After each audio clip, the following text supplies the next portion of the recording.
Hey there, everybody! Welcome to the Film Pigs on GeekNation. It's the web show about the movies that, unlike other celebrities, we have yet to get our permits and permissions to start building our 5-mansion compound in Malibu. Wow. But fingers crossed that'll happen for us soon, because it's really important to have that. I'm your host, Steve Skelton. I am here with fellow Film Pigs, Stephen Falk, Todd Robert Anderson, and we have a very special guest, Laura House. Laura House. Welcome. Namaste. Writer, comedian, meditation teacher, and welcome to the show. Thank you. Thanks for having me. Thanks for And coming. let's start off with toasting a little bit of popcorn. Right. Excellent popcorn. Right. Excellent. Good times.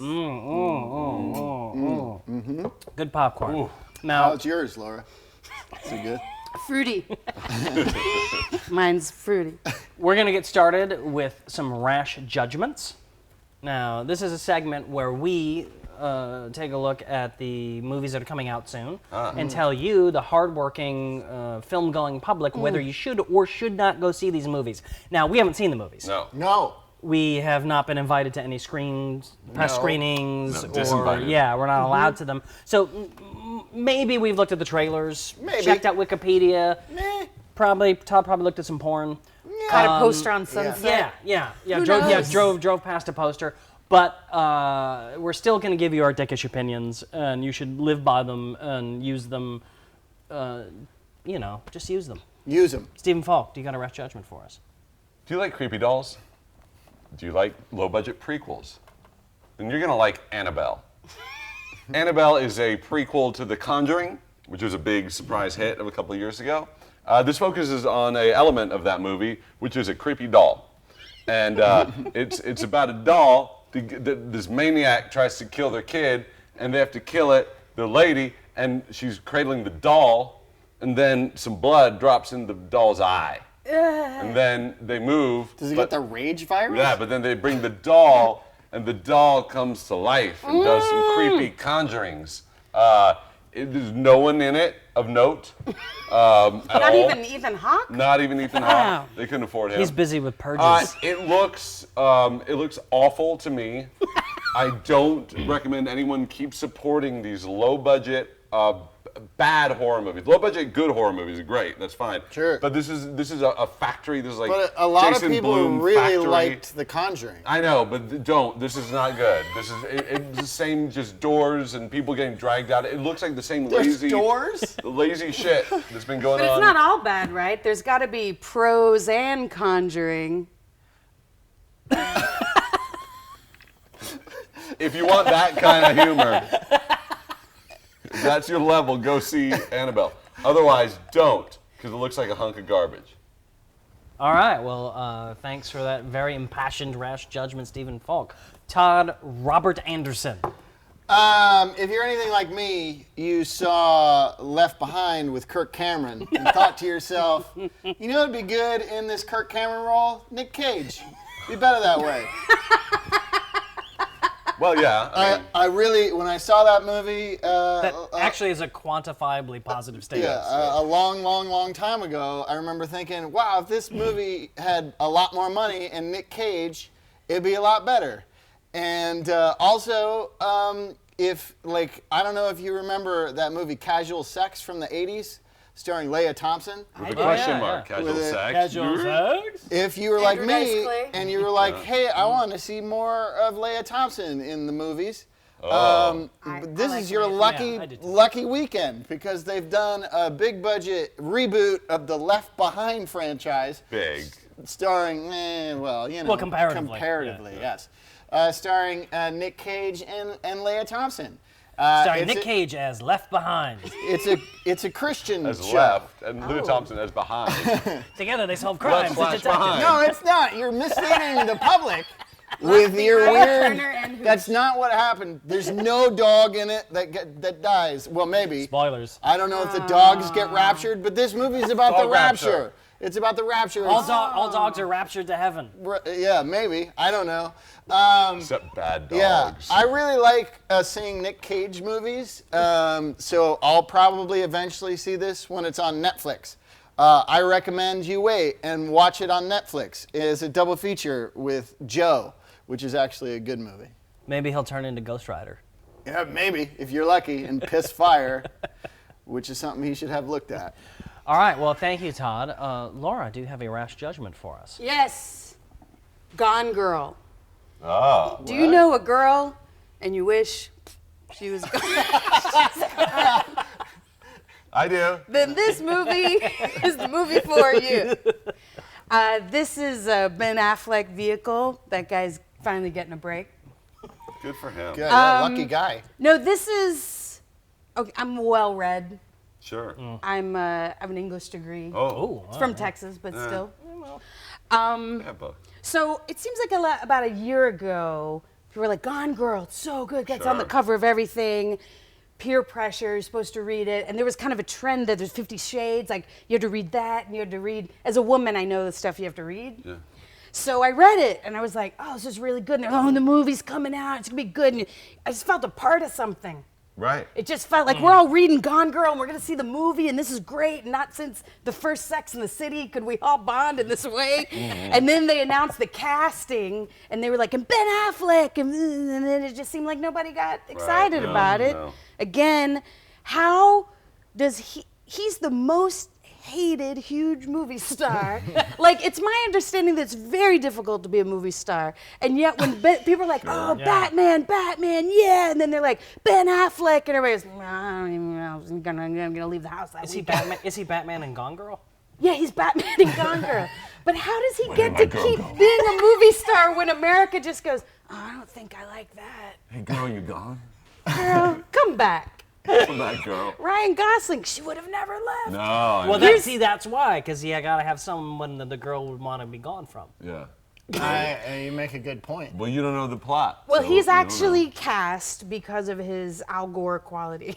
Actually, he's actually cast because in the book, it's kind of an issue with the husband when his wife is gone of like, he seems really suspicious because he's just not an emotive Kinda stiff. guy. He's kind of a stiff guy. that's That's good actually casting. pretty good. Then, so that makes- is actually excellent casting. Here's a problem. In a book, there's a mystery, and you're like, who did it? Where did she go? What's happening? In a movie, he's the main one you're looking at, and you can't really have sympathy for him. And what are you going to be looking at? And then shows that Tyler Perry is coming on. I think it's a little rough. I think it's going to be a little rough. I will watch it also. I will watch it on some kind of aeroplane. But it's Fincher. Or Fincher in my, directed it. It is Fincher, Oh, but I Fincher, yeah, watched the there you trailer, go. and it's here's what they keep doing in the book and also in the movie is that they keep going like, this guy's really suspicious, so everything throws to like, well, it's got to be that guy, it's got to be Ben Affleck. Right. And then even in the trailer, you see Neil Patrick Harris, and he's like, hello. Being all skulky and couldn't be creepy. more suspicious. Yes, I knew her. We were very close. And so you're like, so it's like the first act of Law and Order, like 5 times. It's got to be that guy. No? Oh, that's clearly her. No, it's got to be that guy. And then you get to the twist, and you're like, who even cares anymore?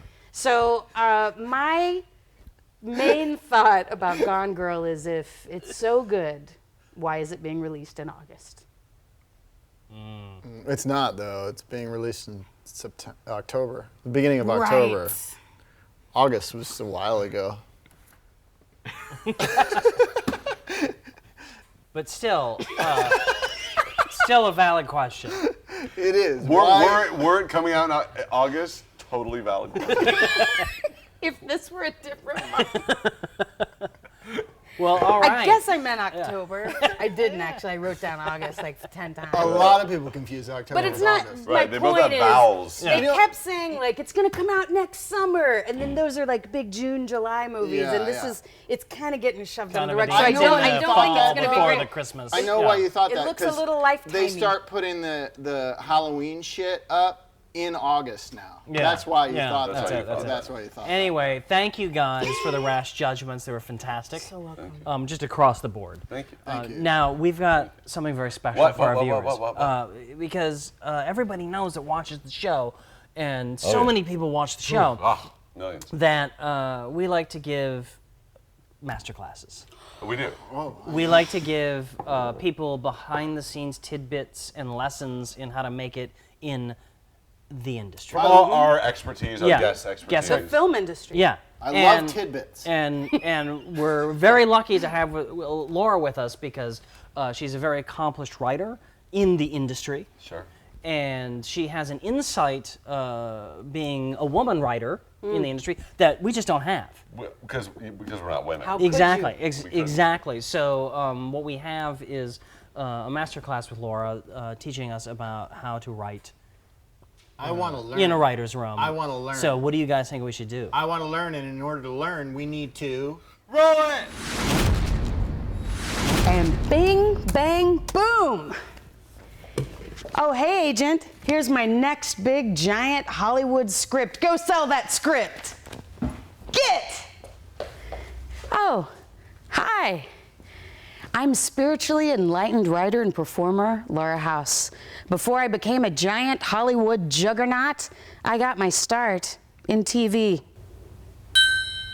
In previous episodes, J.D. Riznar taught you how to navigate the waters of a writer's room. And while it may seem like the film pigs are just lazily recycling old bits, au contraire, there's something J.D. couldn't tell you, and that's how to navigate the writer's room as a woman. First of all, as a woman, men will think you're solely there to add character and heart and junk. That's why you always have to add something funny, no matter what anyone says. All right, showrunners here. Welcome. You guys all have a good weekend? Yeah. Actually, my mom died. Oh my God, I'm so sorry. Hey, what's your dad's number? Not only do you have to be funny, but you have to prove to those misogynistic dicks that you can be dirtier than them. Because I'd fuck him happy again, you know what I'm saying? I'd do some grief counseling in my pants. That's one of the steps of grief, is to go through my titties and put some white pee on my front butt. What I'm saying is, maybe I'm your new mommy. Is he a backdoor man? Because I'll open up that, I'll get a garage door. Good job, house, up top. That's a housey. Other women in the writer's room will naturally be gunning for you. That's why you have to get them before they get you. All right, I hope you guys all had a chance to read Shelley's draft. Good job, Shelley. Oh, yeah, I read it. I thought it was really brave. Oh, thank you, Laura. Yeah, no, you're so welcome. I mean, to turn in a draft with so many structural holes and tonal problems and voice issues is one thing, but the balls it took to turn in a script without one funny joke, I mean, that's amazing. Brave. They should remake Brave with you in it. I'd watch. Won't be seeing Shelley again anytime soon. Finally, your most likely male showrunner is going to be terrified of you because you're a woman, so you can basically get away with anything. No, it's about 2. I'm taking off. Where are you going? I'm just not feeling that whole TV thing today. Maybe I'll hit the Lumleys and bust a movie or get a 20-piece chicken nugs. I don't know, I could use some iced coffee. Later, is that okay with you? No, you're fired. Good one, fucker. No, get out. Yeah, right, you fucker. See, everything's a joke in the writer's room. In the writer's room, you've got to be ready to hit that ball right back at him. Yeah, studio security, I need someone escorted out. I'm Laura House, and this has been part 2 of how to make it in the writer's room. Namaste, bitches. I learned so much, you guys. I learned a She's lot. good, you guys. Yeah. welcome. I mean, about writing Namaste. and about women. Like, it's hard. Like, it seems really hard to be a woman in this boys' club. Yeah. Called the Entertainment. One thing you probably shouldn't take from that is if you're a woman in the writer's room, don't dress like that. The other woman who wasn't Laura did. Oh that my was really gosh. gross. That seemed inappropriate. That She actress dressed was really so inappropriate. inappropriate. I don't know where she came Where did from. she get off? No, that was. Where does she get I out? was I mean, attracted to her, but she projected. She was hot. She projected such like an aggressive, awkward sexuality. Yeah. That Awkward is It was sexuality. compelling, yet. No, I agree. like compelling, like videos of like slugs having sex are compelling. Like, Yeah. you want to watch it, but Yeah, you feel you really can't, creepy. You can't Yeah. tear your eyes away. Yeah. You just Like a can't. turtle out of its shell doing Tai Chi. Like you're gonna watch it, but it's Yeah. That's Yeah. weird. It's crazy. disturbing. It's crazy. Anyway, guys, We've had such Turtle out of its shell doing Tai Chi. You'd had- watch it. We've had a crazy, amazing show. We accomplished so much. We had introductions. Yeah. We did. We toasted the popcorn. Right. I had specs on. I had goofy specs yeah, on. he was put on Doing the bits. I did 3D bits. glasses with a bit. It was like no point bit. Yeah, it was pointless bit. fantastic. There was a point. It was What was to the point? upstage his yammer. Yes, that's right. and Upstagey just bits. mission accomplished. We had rash judgments. All good. all Everybody, solid. everybody had amazing, solid rash We judgments. had month confusions. There was a time. calendar there was, issues? I don't know. Yeah, it was confusion, or there was lost time, or She may something. have been in a coma yeah. for 2 months. We don't know. But we don't know. then we had an incredible master class That was really good. where we learned so much, and then we've just come back here. And We kind of slut shamed wrapped it up. that actress. We Good from- for you from guys. this guy. Good for you guys for slut shaming. yeah. someone. It's kind of an awkward, strange moment. We need to bring that back. But no, well, Slut shaming. There's we'll, not enough we'll of own it. that. And then we've wrapped things up, and I don't know what more we could have accomplished. It's a rhetorical. It's a rhetorical. Oh, question. I'm It's a sorry. rhetorical I question. thought, I thought you were. Anyway, asking. I would like to thank my fellow film pigs, Stephen Falk, Hi. Todd Robert Anderson. Hi. And, Hi. huge, Hi. a huge thanks to our guest Laura House. Laura House. Yay! Thank you so Laura much House. for joining Go us. look up her stand-up. She's incredible. Yes. Look it up. Funniest stand-up joke of all time, in my opinion, is Laura House's, where she said, "I went to the Museum of Tolerance. It was okay. Too many Mexicans." It's a good joke. It was televised. It was a different time. It was a different time, you guys. Yeah. It was August. It was in August. It was in August. It's just this past August. Anyway, Do you remember that joke? Or have you forgotten You about can't prove that that's mine. it? It's a good joke. Cannot prove that's mine. Anyway, thank you so much for watching, and until next time, the concession stand is closed due to health code violations.